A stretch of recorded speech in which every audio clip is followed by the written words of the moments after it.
Yo, welcome. As you can see, House 3's still getting wrecked. The seats they once dominated are basically gone. But let's talk about something even better, Empire dropping a bomb on a castle and losing it. Classic Empire, no coordination, no clue. Not surprising though, since it's all run by one guy, Shera. Same Shera behind the Gamobia channel. He used to be House 3's marshal before he got banned for botting and alting. If you've followed Gamobia, you already know the pattern. Shows his main account name while cheating, gets banned, then pops up on a new one. Rinse and repeat. No one talks about it much. It's like dropping food near an ant nest, and here he comes again. Also, let's clear this up. The formations Empire are using?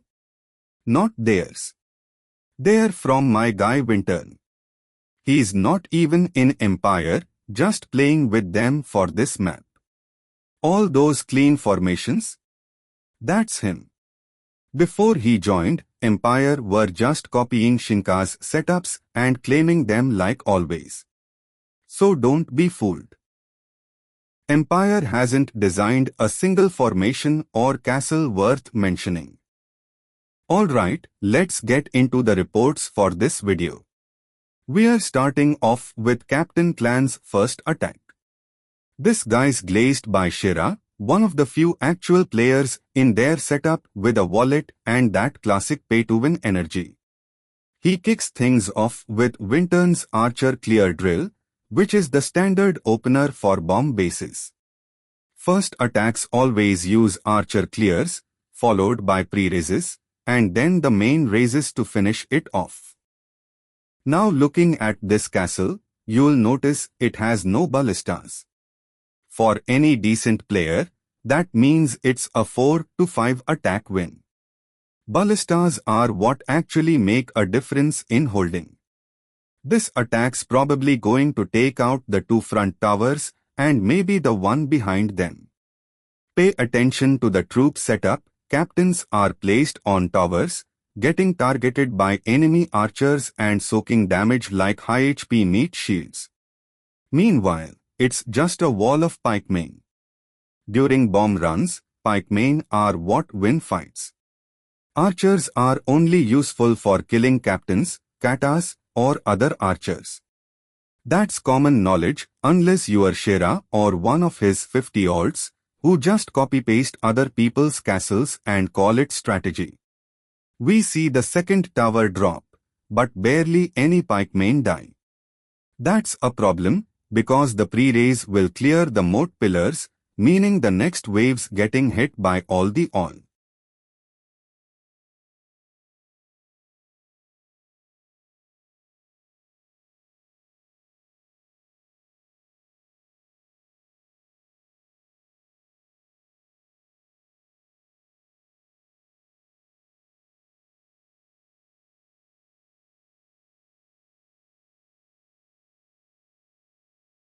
For the second report, we've got another archer clear, this time from Timothius Magnus. Wait, hold up, they're hitting the left side. Yeah, someone's already screwed up.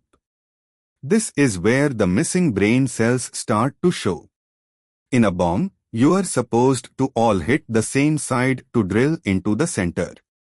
But it looks like someone used the wrong side formation. Classic Empire move. This is what happens when you let a bunch of clowns loose with someone else's settings and no clue how to actually use them. Anyway, back to the bigger picture. The only reason you are seeing House 2 and House 3 players working together is simple. We beat House 2 into the ground. They had nothing left, so they sold their soul to Shera, the same guy they openly hated, just to try and flip the map. Both teams know House 19 is unstoppable, so now they're pulling desperate moves they've never tried before. Fun fact, House 3 once offered House to second place on another map if they joined them on this one. House 2 were winning that map and still refused. And yet here they are now, side by side. Even better, House 2 actually tried to get House 19 to declare war on House 3, and House 3 still joined them after that. You can't make this up. This is Spanish soap opera levels of dysfunction. Back to the attack, Timo's running Wintern's remix of the Shinka formations again. We'll see the same mirrored damage, just on the wrong side. If they'd all coordinated properly, they might have actually taken the castle. But money can't buy coordination or brain cells. Just look at Captain Clan's opening fumble. UNC seriously needs to retire.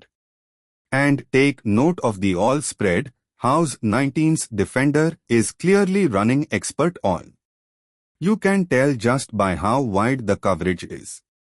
On Gamobia's videos, you'll see the card info top left. But real players can spot it without that by how long the towers hold and how heavy the splash hits. Now on to the third attack. It's a pre-raise using Wintern's remix again. This one actually does more damage to the troop count, but look, towers are already back up. They clearly messed up their timing bad enough for the defender to recard between attacks. We'll see most of the front towers wiped due to the sheer number of catapults. These pre-raises are designed to clear a straight path to the center, but this layout is Highland, and that's where the problem starts. Pre-raises like this aren't built for Highland villages. That's why you're only seeing a few troops slip in. Recarding the towers after the archer clear basically killed this second wave. These kinds of attacks aim to destroy the corners, where people usually stack towers and guardhouses, creating weak spots with little moat or spikes. But here, they're blindly funneling into a blocked area, completely ignoring the rock formation. No excuse for that. You can literally click on the village and instantly see the terrain if you've got half a brain. I've got respect for Timothius Magnus. He's a good mate, but when you're being led by an idiot, you end up doing dumb things like trying to push into a Highland rock wall.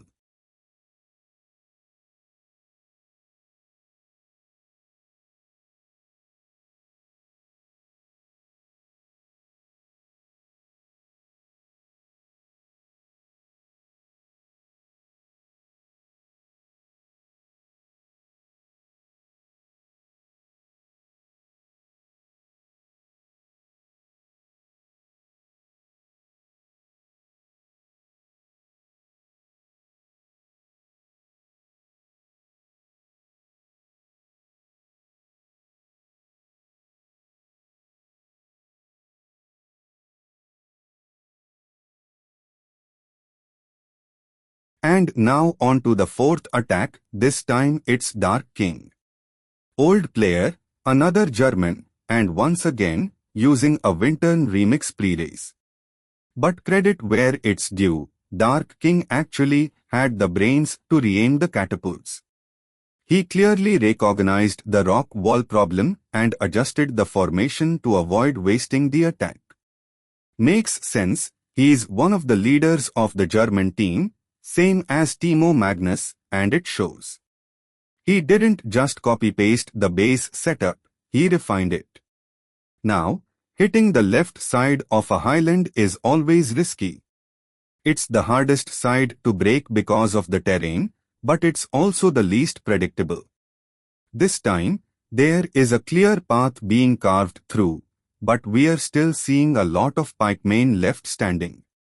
Like I said earlier, ballistas are what really let a castle tank 7 or 8 attacks.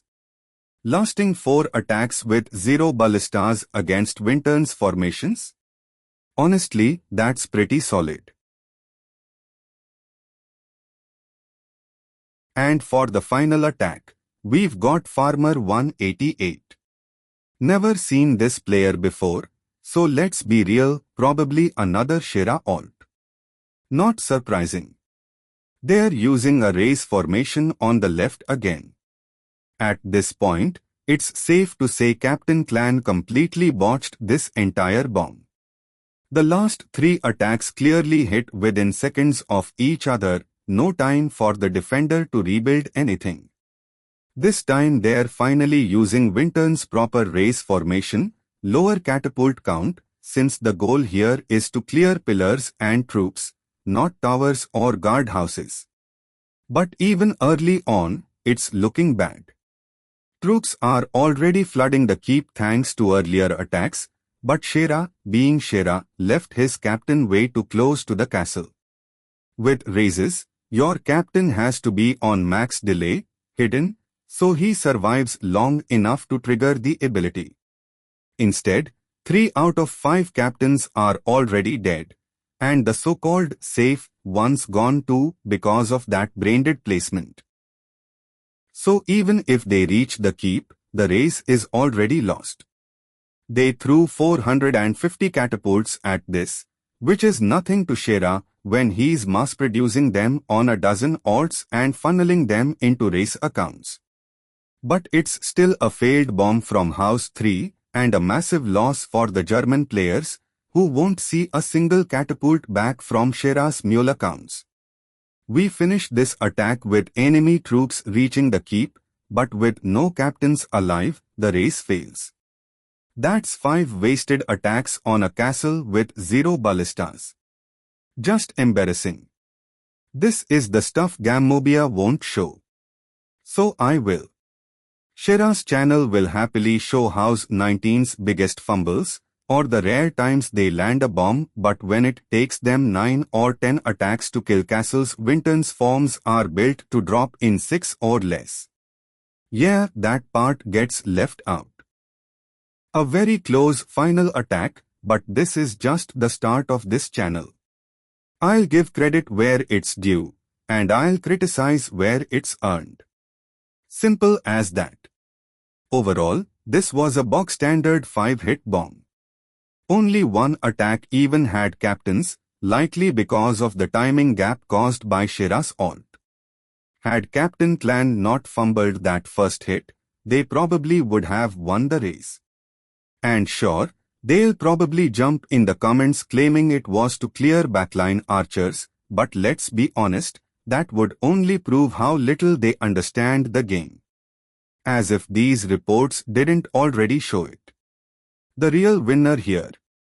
Our Chinese defender, solid hold under pressure. But if I had to pick an MVP on the enemy side, it would be XdarkKing. One of the few who actually adjusted their formation and did something right.